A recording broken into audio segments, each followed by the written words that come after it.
동상이몽 예루살렘, 오늘 귀한 말씀을 따라 같이 읽어내면서 우리들 마음에 혹시 불순물이 섞이고 잘못된 것들이 들어왔다면 그 모든 것들을 두 손으로 밀어내고 오직 아기 예수로 오신 아기 예수님의 그 복음의 그 헌신의 인카네이션, 성육신하신 그 헌신의 아름다운 열매가 우리 마음에 오롯이 담겨지기를 주의 이름으로 축원합니다.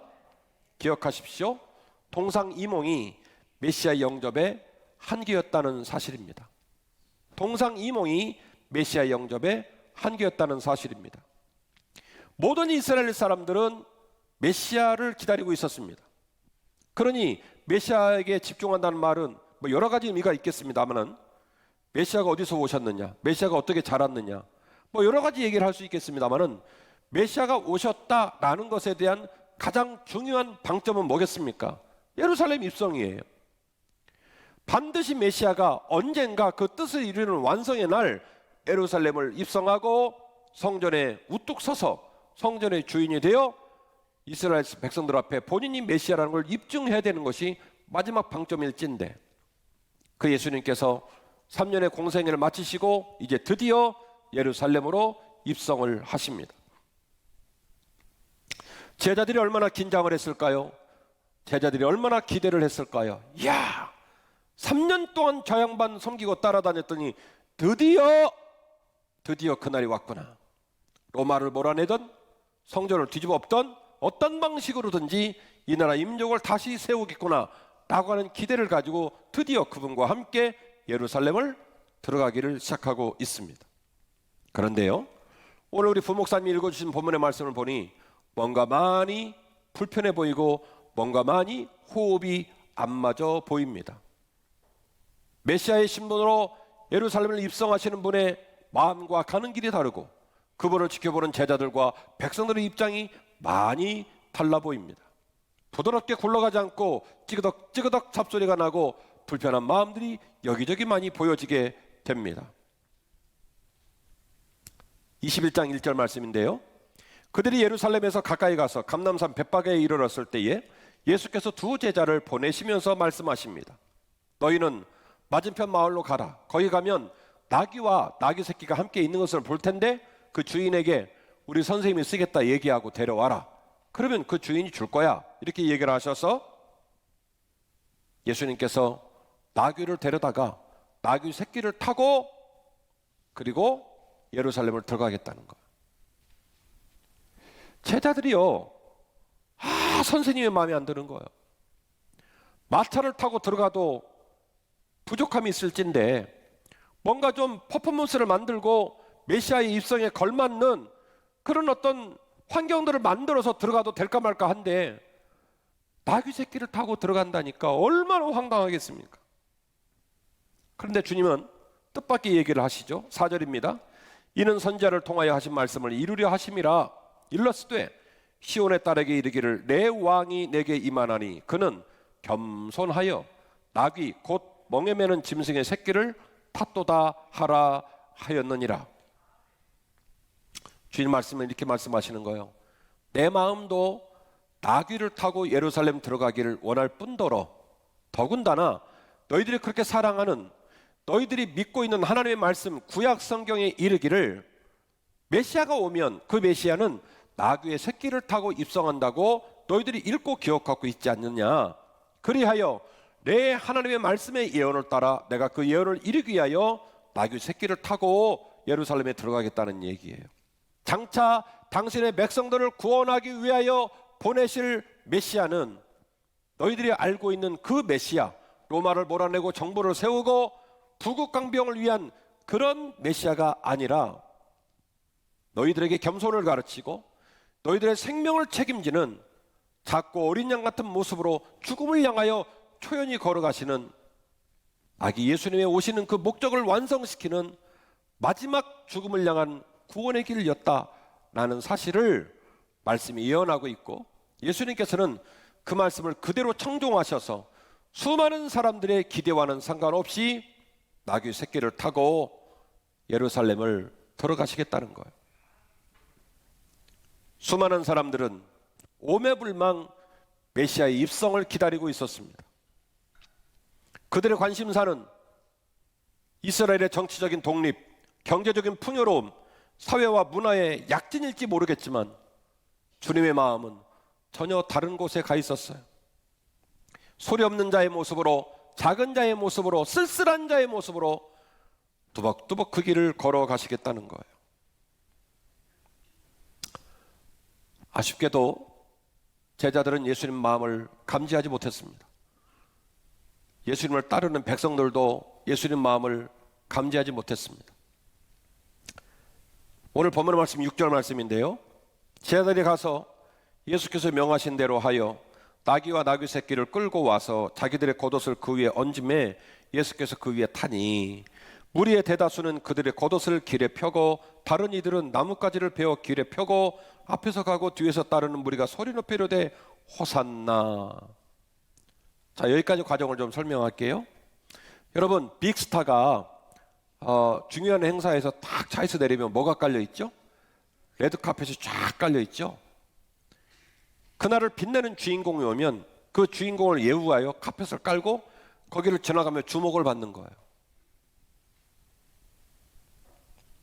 주님께서 예루살렘에 입성하시는데 말도 안 되는 나귀 새끼를 타고 들어와요. 백성들이 너무너무 황당한 거예요. 로마의 병사들이 봐야 되거든요. 유대 지도자들이 봐야 되거든요. 이제 너희들이 다 끝났다는 것을 상징으로 보여주고 판을 뒤집어 엎어야 되거든요.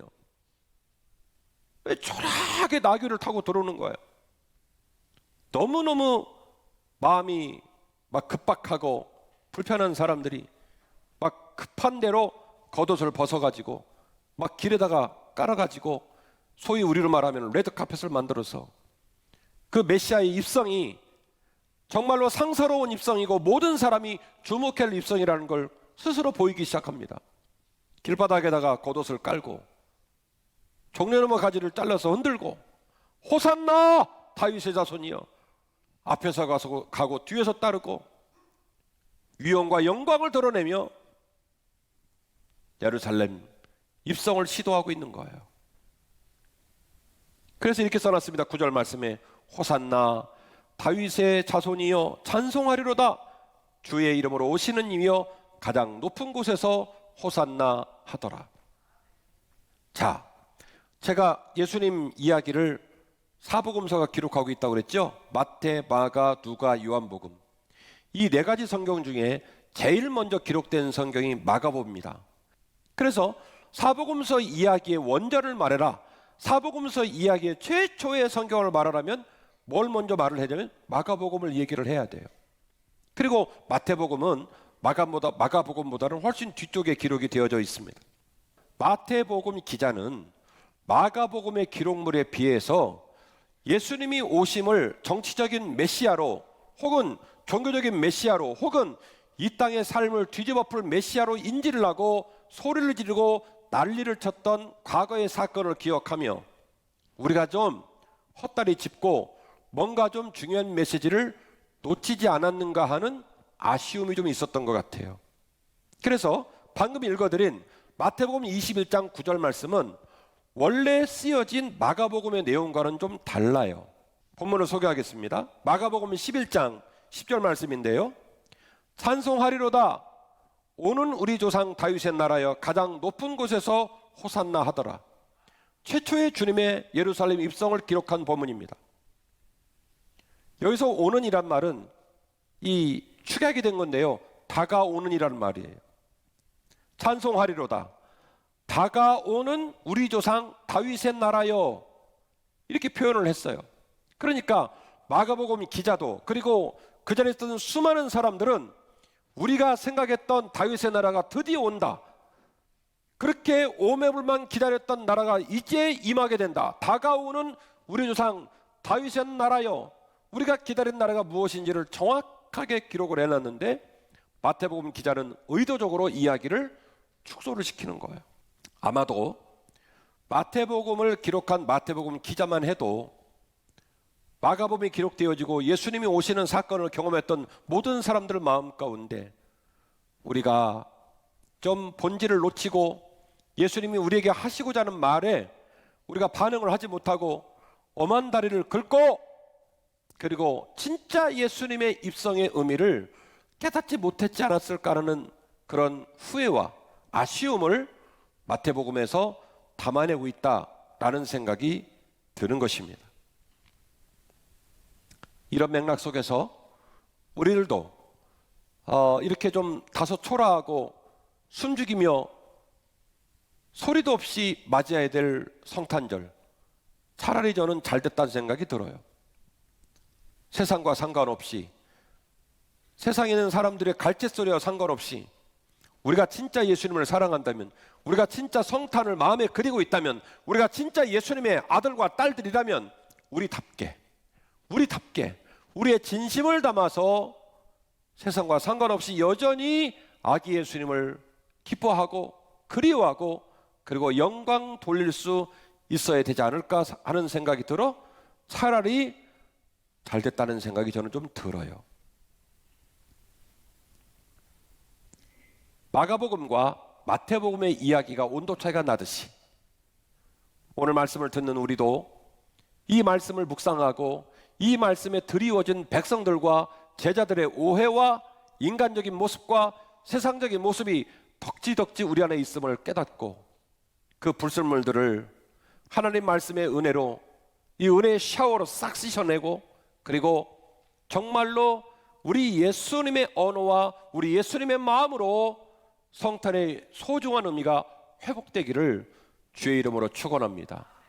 그래서 말씀을 드립니다. 예수님은 여전히 다가오시고 여전히 일하십니다.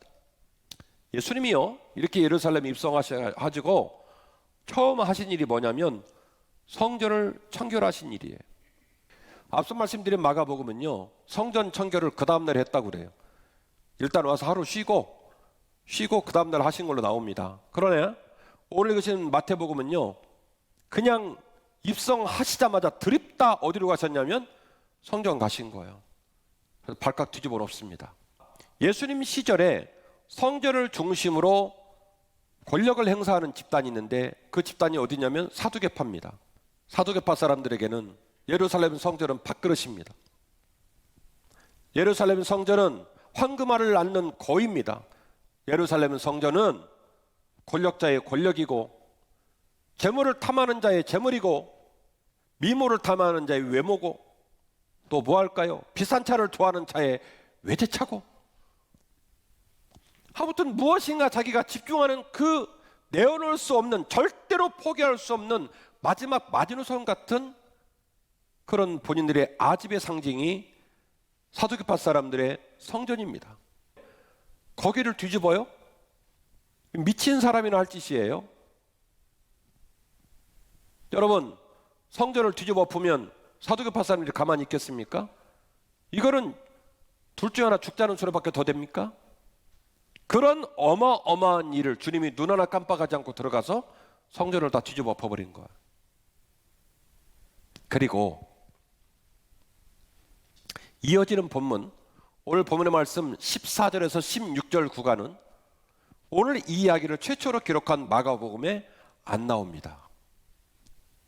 제가 오늘 여러분에게 시도하고 있는 건 마태복음 기자가 예수님의 예루살렘 입성 사건을 기록하면서 마태복음을 읽고 있는 독자들에게 말하고 싶은 대놓고 말을 하던 은근히 말을 하던 이 말씀을 통해 이 말씀을 읽고 있는 독자들에게 말하고 싶은 메시지가 있다는 얘기를 제가 지금 막 흥분을 해서 얘기를 하고 있는 거예요.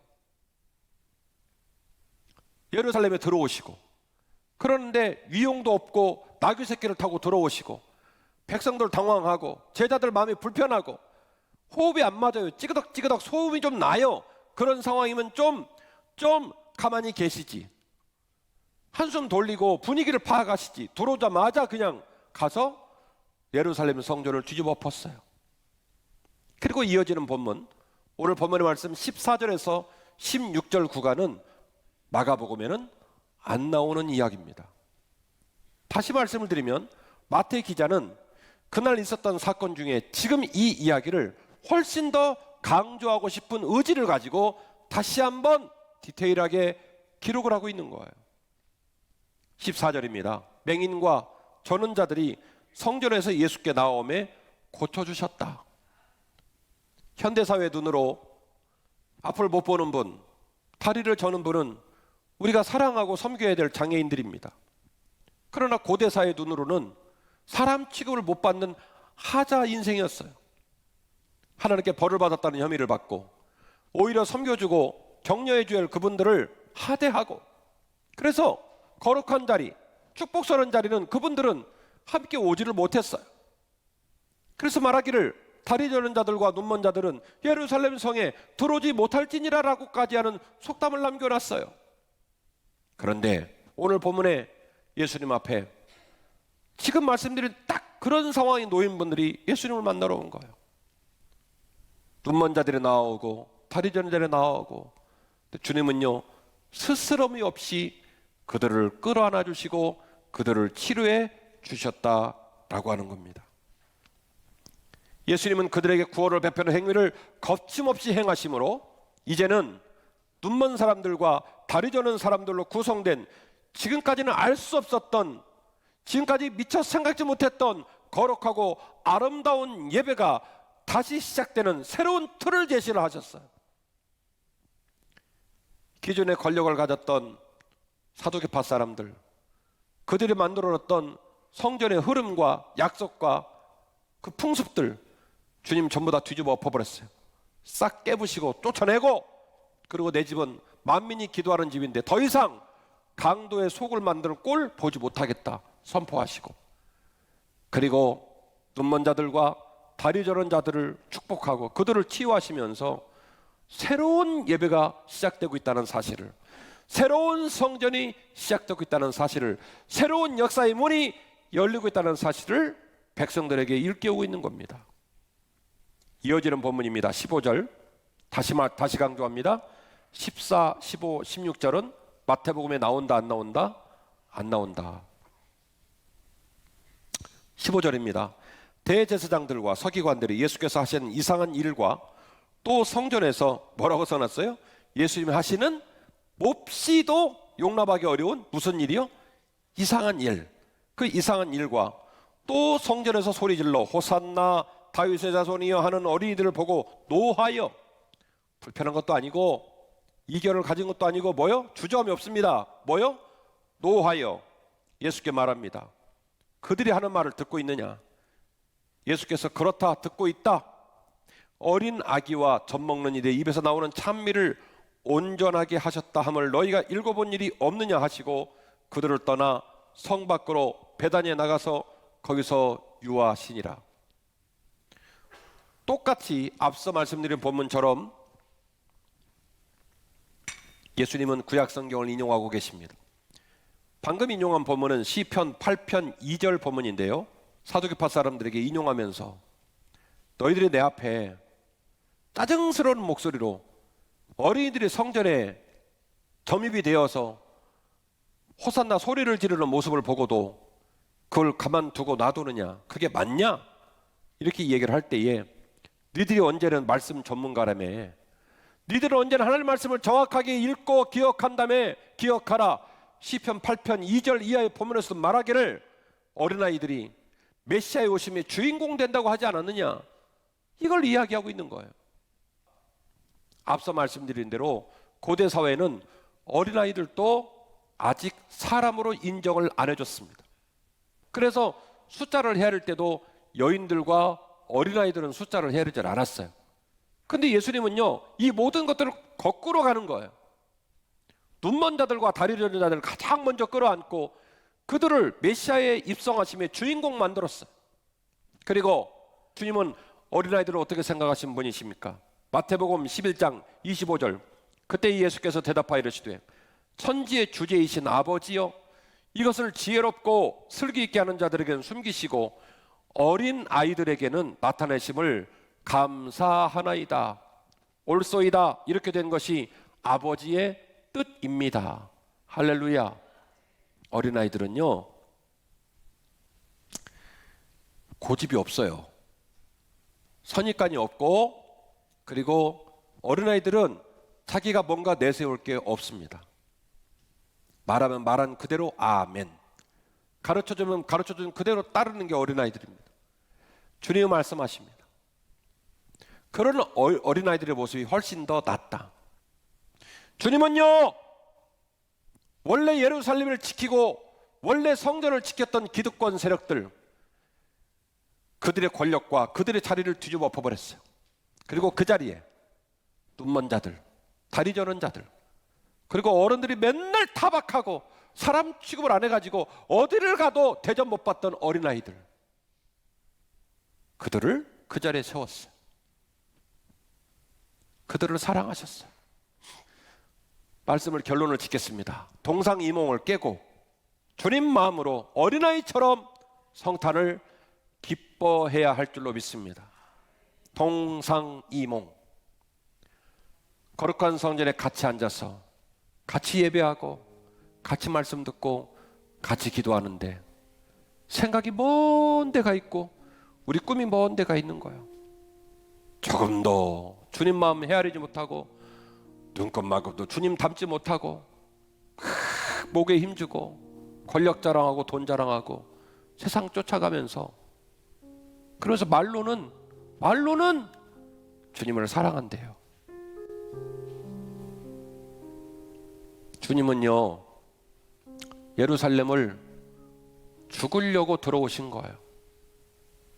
잘 아시는 것처럼 며칠 안 돼요.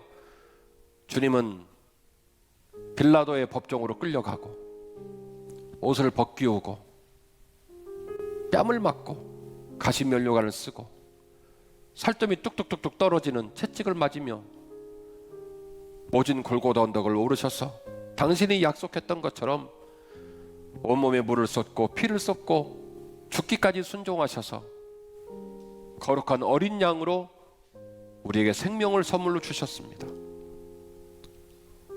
그거 하려고 예루살렘 들어간 거예요. 제자들하고 백성들은 그러지 않았습니다.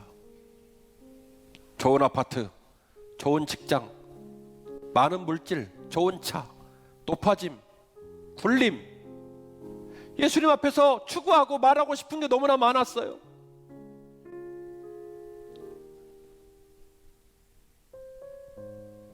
주님 마음은 거기 없는데요. 주님 가시는 거는 그 길이 아닌데요. 그래서 주님이 더 말소리가 잦아들고 더 외롭고 쓸쓸히 그 길을 가신 거예요. 5일 후 토요일 날 저는 여러분과 함께 아주 조용한 성탄절을 보낼 겁니다. 이번 성탄절에는 영유아 세례도 못합니다. 성찬식도 못합니다. 그래서 마음이 너무 슬퍼요.